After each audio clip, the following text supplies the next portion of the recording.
monsieur, enfin. Oh, là. Là. Rien de nouveau, Guillaume? Non, monsieur, tout le monde dort encore. Mais j'étais inquiet, vous rentrez bien tard ce matin. J'ai eu des petits ennuis. Quoi, avec la jolie notairesse? Non, avec le notaire. Dites donc, ça n'est pas très indiqué pour un convalescent. Je n'y connais rien, Guillaume. Le docteur m'a recommandé de l'exercice.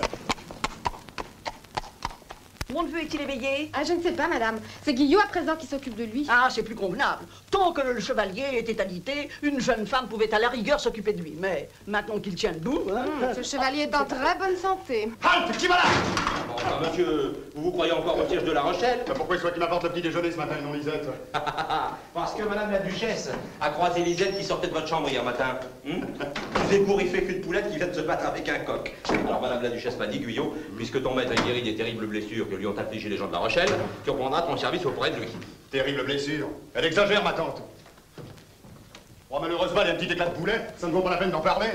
Ben, n'empêche que les 3 malheureuses balles et le petit éclat de poulet vous ont quand même tenu au lit pendant plus de 10 mois. Ah, n'en parlons plus, c'est le passé. Morbleu, encore une plainte. Oh, décidément, ce garçon est en trop bonne santé. Qui est cette Catherine dont on me parle dans cette missive éplorée? La fille du meunier? Est-elle galante? Ah, je ne sais pas, madame. C'est à monsieur le chevalier qu'il faut demander ça. Il en sait beaucoup plus long que moi là-dessus. La 28e, mais si on le laisse faire, il va ravager tout le canton. Le gaillard! N'empêche que ça ne peut pas durer comme ça. Hein. Cette hécatombe de pucelle finira par faire du vilain.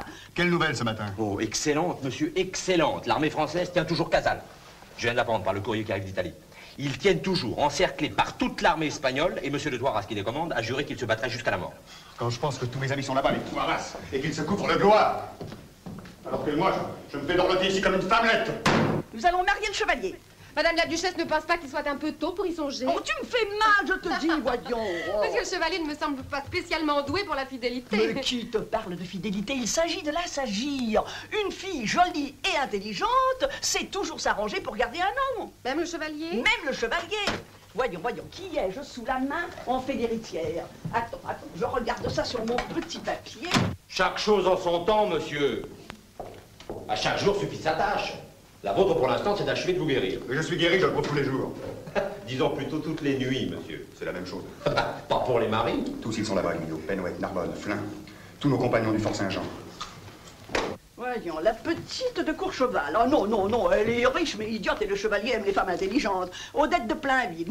Non, elle est intelligente mais laide à faire peur et le chevalier aime les jolies femmes. Valentine de Blaisois. Elle est jolie, riche, futée, mais on lui prête déjà 3 amants. C'est trop pour être la fiancée du chevalier, il ne me le pardonnerait pas. Ah, j'y suis! Suzanne de Vieux-Castel, voilà ce qu'il nous faut, une beauté pétillante d'esprit, d'excellente noblesse. J'écris tout de suite au baron qu'il m'envoie le portrait de sa fille. L'écritoire, vite, dépêche-toi.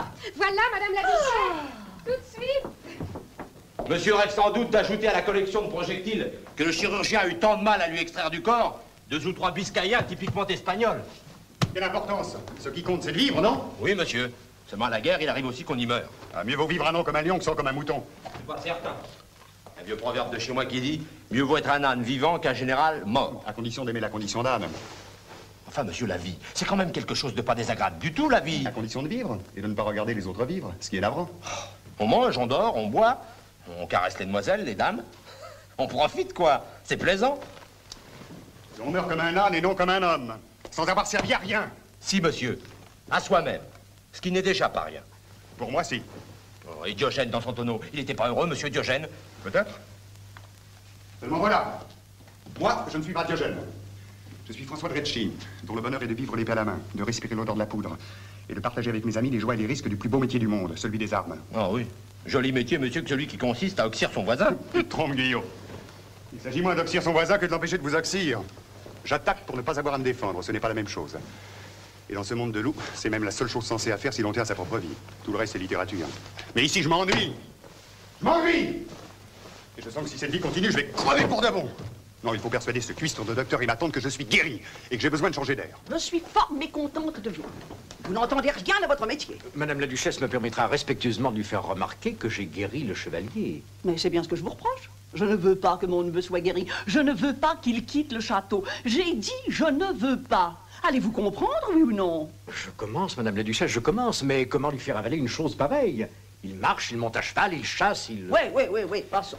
En 3 semaines, il a fait tout ce qu'un honnête homme doit faire. Mais si son corps se porte bien, son esprit, lui, se porte mal. Son esprit se porte mal, je ne l'ai pas remarqué. Parce que vous n'avez pas l'esprit d'observation. Pas l'esprit d'observation, moi.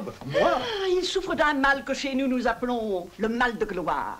Un dégoût de l'existence quotidienne, un besoin d'action, de gaillardise, d'aventure, d'odeur de poudre. Ce n'est pas là une maladie, madame, c'est l'effet naturel de la santé lorsqu'elle revient dans un corps plein de jeunesse. Il n'y a rien là qui puisse vous inquiéter. Ce mal, je le connais, pour l'avoir ressenti moi-même jadis.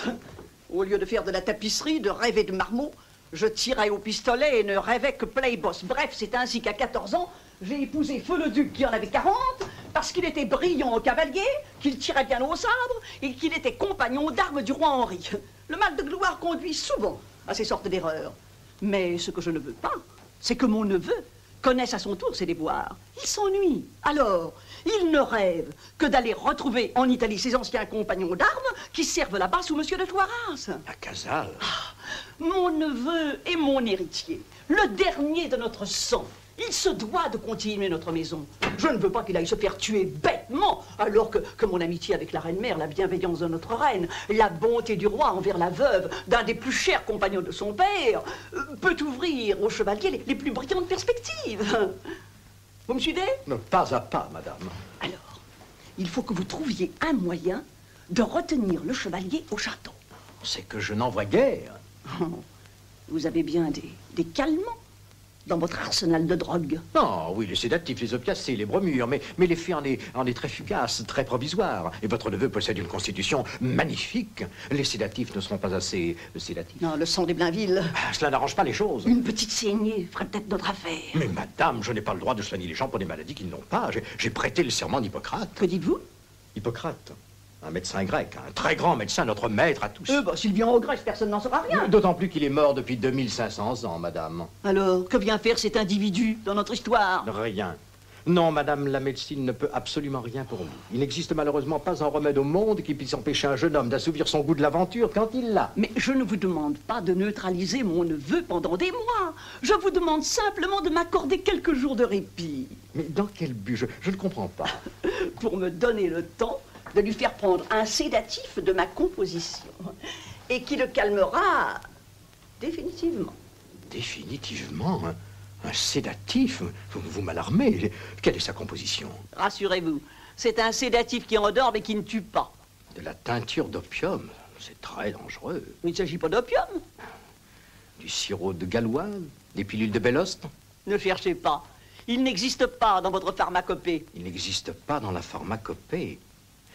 Alors c'est un médicament de votre propre composition. Il est vieux comme le monde. Il existait bien avant qu'il y eût des médecins. Adam et Ève eux-mêmes l'employaient au paradis terrestre. Cela m'étonnerait. L'amour. Pardon. L'amour. L'amour? L'amour officiellement consacré, religieusement consacré, autrement dit le mariage. L'amour dans le mariage, c'est le meilleur sédatif. L'amour est effectivement hors et dans le mariage un excellent sédatif. Encore plus efficace dans que hors. C'est prouvé scientifiquement.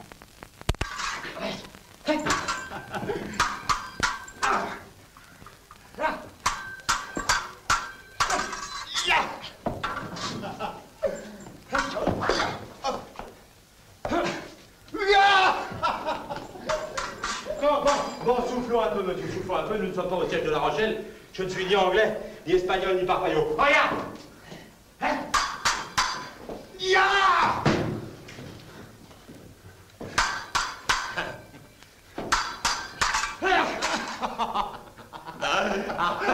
Arrêtons-nous, monsieur. J'avoue que mon arme favorite, c'est plutôt le Beaujolais. Entrez! Bonjour, monsieur le chevalier. Bonjour, Leclerc. Comment se porte-t-on ce matin? À merveille. Nous allons vérifier cela. Veuillez être assez aimable pour vous étendre sur votre lit afin que je vous examine. Omnibus ex ovo et ovus in homo. Allongez-vous, monsieur. Tirez la langue, je vous prie. Non, mieux que ça, tirez la langue, monsieur. De gustibus et coloribus non disputandum. Pas très belle, cette langue. Voyons l'œil. Tiens, tiens. Quoi, c'est grave? Ça n'est pas clair. Allongez-vous bien, monsieur. Ça vous fait mal? Non. Comme ça? Non. Comme ça? Ah, voyez que je vous fais mal. Ah, naturellement, vous m'enfoncez vos deux poings dans le ventre. Et c'est bien ce que je pensais. Ah bon? Tais-toi. Vous n'avez pas été raisonnable, monsieur le chevalier. Vous avez oublié que vous n'étiez encore qu'un convalescent. Vous avez abusé, abusé, abusé. Vous ressentez une certaine euphorie, n'est-ce pas? Une sorte de renaissance, de joie de vivre. C'est bon signe. Très mauvais signe. Un besoin de bouger, de vous agiter, de manger, de boire, de rencontrer des dames. Mauvais signe. Très mauvais. Un grand optimisme, une grande confiance en vous-même, des projets, une sorte de soif d'aventure. Oui, un peu, ça. Monsieur le chevalier, vous êtes en train de faire une crise de foi carabinée. Crise de foi? Alors bon. Mais j'ai pas mal au foie. Oh, justement, c'est l'un des critères les plus révélateurs. Cette euphorie que vous ressentez, cet optimisme, ce goût de vivre, porte un nom, l'urée, l'excès d'urée, le terrible danger que représente l'excès d'urée. Vous permettez? Pas de fièvre. Justement, c'est que votre organisme commence déjà à ne plus réagir. C'est une chance, chevalier, que je sois passé ce matin. Vous avez de la chance. Remarquez qu'il n'y a pas lieu de s'alarmer. Nous possédons, grâce à Dieu, les moyens de juguler de telles affections. Soigné avec énergie, vous pouvez très bien être surpris dans 2 ou 3 jours seulement. Il faut faire flèche de tout bois. D'abord, le lit. Le lit? Le lit. Ensuite, la diète. La diète. J'autorise seulement 2 bols de bouillon par jour. 2 bols de bouillon par jour. Quelle horreur. Puis une bonne saignée matin et soir. Et quelques potions calmantes que je vais vous prescrire. Le voilà au lit pour 4 ou 5 jours. Et je vous garantis qu'il n'en bougera pas. Oh, parfait, parfait, parfait, parfait, parfait. Il sera peut-être un peu affaibli, mais avec de la viande rouge et du bon vin, 2 jours après, il sera à nouveau gaillard. À merveille. Je vais faire en sorte que le portrait de la fille que je lui destine arrive au plus tôt. À demain, docteur. À demain, Madame la Duchesse.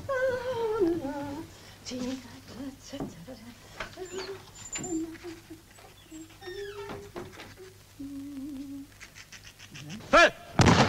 Oui. Vous êtes prêt, monsieur? Prêt? Feu! Oui. Comment, tu n'es pas au lit? Non, madame. 3 jours de jeûne et 3 lavements. Rien de tel pour rajeunir un homme. Vous êtes prêt, monsieur? Prêt? Feu! Oui. Tu fais le malin? Je te parie que sur 3 assiettes tirées en l'air, j'en touche 3. 3 sur 3. Qu'est-ce qu'on parie? L'honneur. Oh, oh, ne mettez pas l'honneur dans une assiette, ce n'est pas sa place. Sans pistole. Ce n'est pas suffisant, je t'offre mieux. Une discrétion, d'accord? D'accord. Quelle distance voulez-vous? Distance du duel, 25 pas. Diable, vous paraissez sûr de vous. Nous lancerons chacun à notre tour 3 assiettes. Le premier qui en manque une a perdu. Ça va? Ça va? Guyot, mets-toi 25 pas. Au commandement, tu lances une assiette. Bien, monsieur.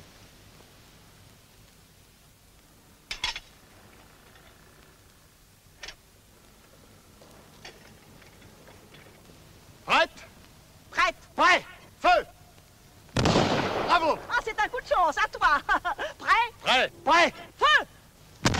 Oh, tu tires pas mal, toi non plus. L'impression que ce duel ira très loin, ma tante. Je ne vous ferai aucun cadeau. Tu te souviens, une discrétion. Je n'oublie pas, je sais très bien ce que je vous demanderai. Moi aussi. Prête? Prête? Prêt! Feu! Splendide! Prêt? Prêt? Prêt? Feu!